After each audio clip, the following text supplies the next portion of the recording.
Sinabi ng Embahada ng China na may malalim ng pag-uusap ang Pilipinas at China para sa joint oil and gas development sa West Philippine Sea. Bukas nila ang China sa kooperasyon, kasunod ang pahayag ni Pangulong Bongbong Marcos na baka may rason na para sa joint exploration. Nakatutok si Ivan Mayrina. Mataas ang tensyon sa pagitan ng Pilipinas at China pagdating sa agawan ng teritoryo sa West Philippine Sea.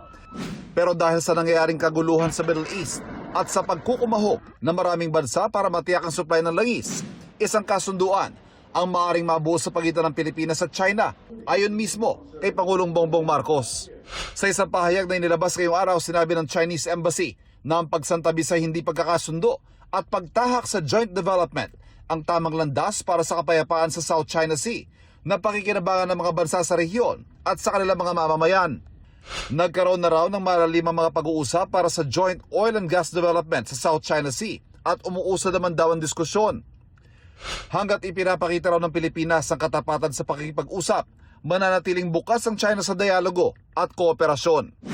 Sagot dito ng palasyo, hindi kailanman hindi naging sincero ang bansa sa pakikipagnegosasyon. Sa lahat ng pagkakataon, sa lahat ng okasyon, ang Pilipinas ay laging sincere sa pakikipag-usap, pakikipagnegosasyon. Kung ano man po ang maaaring idulot ng anumang negosasyon at ito ay magiging maganda para sa Pilipinas, yan naman po ay hindi tututulan ng Pangulo. Kahapon sinabi ni Foreign Affairs Secretary Tess Lazaro na wala pa nagaganap na joint exploration sa China sa kasalukuyan, pero maaaring napipinto na raw ito. Hindi nga lang malinaw hanggang ngayon kung paano ito mangyayari. Gayon itong 2023 lang ay pinawalang bisa ng Korte Suprema ang Joint Maritime Seismic Undertaking sa pagitan ng China, Pilipinas at Vietnam dahil labag umano ito sa konstitusyon na nagbabawal sa mga kumpanyang pag-aari ng mga dayuhan na i-explore ang likas na yaman ng bansa. Inanunsyo naman ng Pangulo ngayong hapon lang ang matagumpay na isinagawang drilling at testing sa Camago 3, isang deepwater well na bahagi ng Malampaya Phase 4 project ng gobyerno. Ano naman ang ibig sabihin nito para sa inyo?